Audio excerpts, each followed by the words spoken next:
Welcome to another edition of Rivals. I'm your host, Scott Mitchell, along with that guy right there, old Jason Buckster. How are you, Jason? Doing great, man, now that I'm with you today. You know it. It's a good day. It's a good day to be on Rivals, that's for sure. All right, look. Let me ask you this question, Jason. You ready for this? Yeah. Okay, here's the question. If you were at home playing a football game and they introduced you, the game hadn't even started yet. This is the home fans. And as you run out of the tunnel onto the field, the fans boo you at your introduction. How would you feel? That's what I went through for 5 years as the starting quarterback for the Detroit Lions. I had more fans cheering when we went to away games than the home games. That's right. Every single game that I got introduced for the Detroit Lions, I got booed. And guess what happened? They would introduce me, I would run out of the tunnel and be like, boo, boo, boo. And then guess who got introduced after me? Barry Sanders. Ah, Barry Sanders, we love you, you're the best. Barry Sanders. You're so awesome, Barry Sanders. Yeah. Barry Sanders for president. Yeah, you're the scapegoat, man. Yeah. For all of Detroit's woes and they problems, told me, they said, all on you. Every bit of the problems with the Detroit Lions is the quarterback. So how would you feel about that, Jason? Dude, I'd hate it. It'd be miserable. I mean, you deal with it as a pro, but that'd be tough. I never got booed when I came out on the field, man. But quarterback takes a lot of heat. They get the glory and they get the heat too. All right, so the Redskin fans, how great were the Redskin fans? They were awesome. What made them so great, though? What was it about them? You know what? I never heard them boo a quarterback like that coming on the field.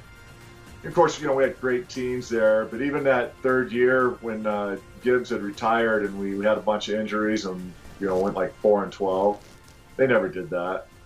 They're just classy. Real family atmosphere around the stadium, and the tailgating outside. The players, we'd tailgate in the parking lot with the coaches' families and wives, and the fans would come around. We'd sign more autographs. I don't know. It was just a real friendly family atmosphere at the Redskins. It didn't get hostile until we went to Philadelphia and New York and any of those other cities. So who were the worst fans? Tell me who the worst fans were in your opinion. I don't care.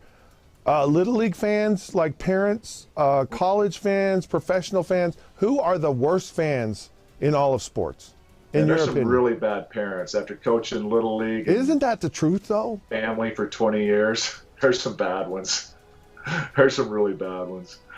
And it's different, right? It's a personal attack. In the NFL, you just walk into Meadowlands, playing the Giants or the Jets back then, or Philadelphia. You always knew those were going to be nasty crowds. And these guys, they know who you are, right? And they study, the media guide. The media guide on us, right? And they'd know your family. I walked into New York and somebody knew like my mom and my sister's names, and they would yell out stuff about them. But you honestly at that time in your career, you'd kind of laugh. Hey, Buck, like, your sister's a better player than you are. Dude, you really said that?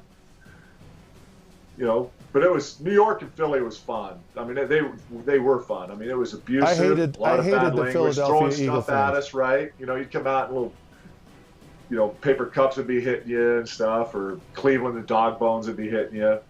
I thrived on it. I love that stuff in the NFL. So that's it?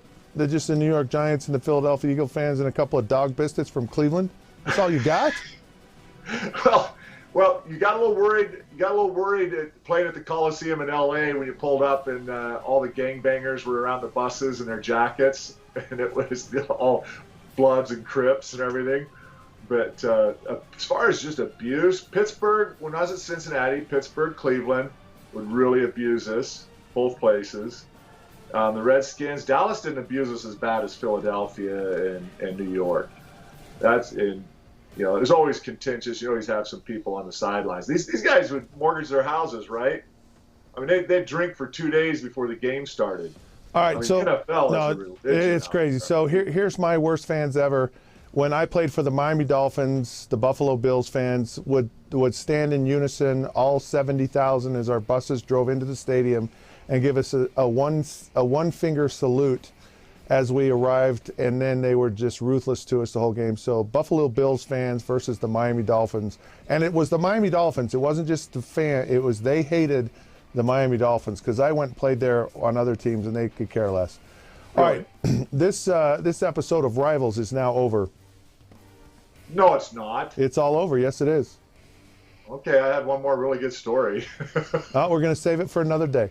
All right, you can text I may tell you the Wyoming story because they are the worst college fans. Yeah, you can. We'll do that next time. We'll do it next time. I'm punished. I'm in timeout. I'm off to my corner. Yes, go to your corner.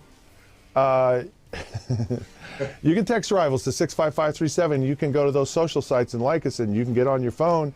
And we would love it if you did all of those. Until we see you again, we will catch you soon.